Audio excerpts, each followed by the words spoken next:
So hello दोस्तों, आज हम पढ़ने वाले हैं क्यूबॉइड के बारे में। तो क्यूबॉइड में एक लेंथ और एक ब्रीथ और एक हाइट होता है। क्यूबॉइड शेप यदि हम आपको बताना चाहें तो एक होता है माचिस का डिब्बी। माचिस का डिब्बी आपने देखा होगा, वो एक क्यूबॉइड शेप में होता है। या तो एक बुक देखा होगा आपने, ये बुक बुक एक क्यूबॉइड शेप में होता है। ठीक, मैं आपको बताने वाला हूँ कि क्यूबॉइड की फिगर क्या है। ठीक है, ये क्यूबॉइड की फिगर होती है। इसमें ये लेंथ होती है, ये हाइट होती है और एक ब्रीथ होती है। आप एक तरीके से मान सकते हैं कि एक डिब्बा हमारे पास रेक्टेंगुलर शेप में डिब्बा होता है, जिसमें एक हाइट है, एक लंबाई होती है और एक क्या होती है, एक चौड़ाई होती है। ठीक, एक लंबाई, ऊंचाई, चौड़ाई, ये क्या होती है हमारे पास, तीनों होती है। किसमें? क्यूबॉइड में। फिर उसके बाद इसका हम निकालते हैं volume, total surface area, curve surface area, ये हम क्यूबॉइड में निकालते हैं। तो आज हम फॉर्मूले के बारे में पढ़ते हैं। तो देखते हैं वॉल्यूम क्या होता है क्यूबॉइड का। तो volume of cuboid, volume of cuboid, तो वॉल्यूम ऑफ क्यूबॉइड जो होता है L into B into H. क्या होता है? वॉल्यूम ऑफ क्यूबॉइड जो होता है L into B into H, मतलब लंबाई गुणे चौड़ाई गुणे ऊंचाई।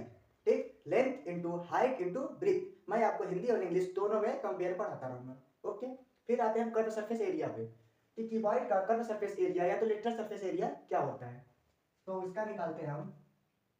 जो एरिया होता है वो होता है 2h ब्रैकेट में L plus B, 2h bracket में L plus B.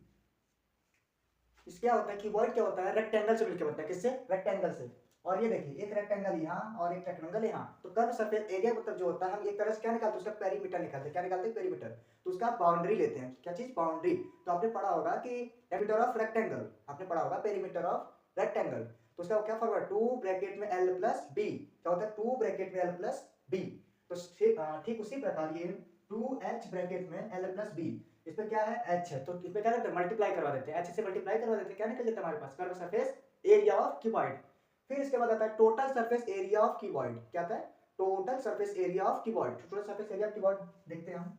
Total surface area of cuboid क्या होता है? Total surface area of cuboid क्या होता है?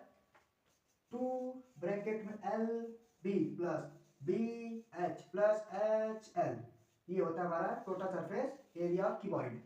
अब इसमें L क्या है, B क्या है, H क्या है, मैं दिखा देता हूँ। L क्या है, लेंथ है, B क्या है, ब्रीथ है, H क्या है, हाइट है। तो इसमें करते क्या है, लंबाई में किसका गुणा करते हैं, चौड़ाई का। फिर उसके बाद जोड़ का निशान लगाते हैं, चिन्ह। फिर हम करते हैं चौड़ाई में ऊंचाई का गुणा, फिर उसको जोड़ते हैं, फिर ऊंचाई में लंबाई का गुणा। ठीक, यही फॉर्मूला हमारे क्वेश्चन करने के लिए इंपॉर्टेंट होता है। बस इतना ही फॉर्मूला इंपॉर्टेंट होता है हमारे क्वेश्चन के लिए। क्या क्या? वॉल्यूम, कर्व और टोटल, यही तीन चीज हमारे 3D फिगर के लिए आते हैं। और एक आता है डायगोनल। क्या आता है? डायगोनल। मैं आपको डायगोनल बता दूं तो डायगोनल एक ये देखिए, इस कोने से इस कोने में जब हम निकालते हैं, मेजर करते हैं, उसी बोलते हैं डायगोनल। मान लीजिए आपके पास एक रूम है। ठीक, एक रूम ले लेते हैं हम। ये देखिए हमारे पास एक रेक्टेंगुलर रूम हो जाता है। ठीक, तो इसका इस साइड से ये हम लेते हैं, जो इसी बोलते हैं डायगोनल, मतलब D1। इसको क्या बोलते हैं? डायगोनल। ये हमारा होता है डायगोनल। ठीक, एक डायगोनल ये, एक डायगोनल ये। यदि आपसे कोई पूछे कि एक रूम में कितने डायगोनल है, एक रेक्टेंगुलर रूम में कितने डायगोनल है, तो कितने डायगोनल होते हैं? 2 डायगोनल। कितने होते हैं? 2। क्या? D1 और D2, D1 और D2। अब इसके बाद हम पढ़ते हैं कोण के बारे में।